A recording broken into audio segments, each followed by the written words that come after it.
South Korea's Hanjin Shipping was the world's seventh largest container shipping company, moving, until last week, 100 million tons of cargo on its 200 cargo ships from manufacturers to retailers across the globe. Last week, following years of losses as the global economy has slowed, Hanjin declared bankruptcy. That move stranded 90 of those ships as offloading companies refused to unload them over concerns that they wouldn't be paid. Even an offer of $90 million from what's left of Hanjin, including $36 million from the personal assets of its chairman, fell far short of the necessary $543 million estimated to unload all of its ships that are now circling ports around the world.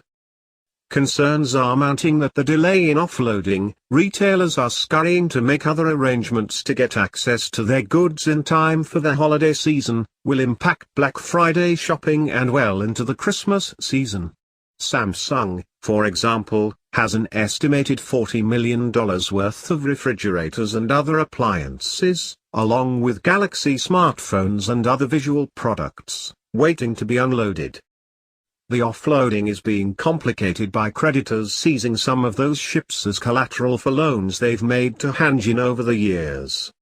What's surprising is that Hanjin's bankruptcy has caught the national media by surprise. The Wall Street Journal published a major article on Hanjin's difficulties on Wednesday, managing to say nothing about Hanjin being the first example of what is likely to be a series of similar bankruptcies occurring all across the international supply chain. As Adam Hayes, a chartered financial analyst, noted back in January, there were a whole host of factors leading to a global recession, including the European situation consisting of the bailing out of the PIGS nations, Portugal, Ireland, Italy, Greece and Spain, repeatedly by the European Central Bank and the IMF. The Chinese bubble now imploding thanks to overbuilding of ghost cities, overcapacity in basic industries like steel and cement, resulting in a dramatic official slowing of China's economy from double digits to 7% or more likely, much lower. The student loan problem in the United States, where $1.2 trillion of those loans are hampering young people from otherwise engaging in economic activities like marrying and buying homes and cars. The central bank's problem consisting of their inability to reduce interest rates further in the nonsensical Keynesian attempt to stimulate moribund economies around the world, when interest rates are already at, or below, zero, and the economic data problem showing patterns unnervingly similar to those that appeared just before the start of the Great Recession, retail sales dropping, factory orders declining, GDP growth barely positive, export growth slowing and corporate profits declining.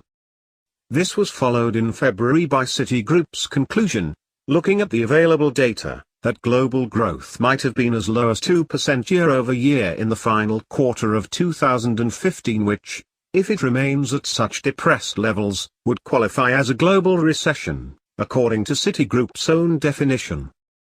Then, in March, the 20-member Organization of Economic Cooperation and Development, OECD, reported that the global outlook points to easing growth in the United Kingdom, the United States, Canada and Japan, while similar signs are also emerging in Germany. A closer look at the report revealed that of the 20 countries in the OECD, only France, Italy, and India were showing any signs of economic life.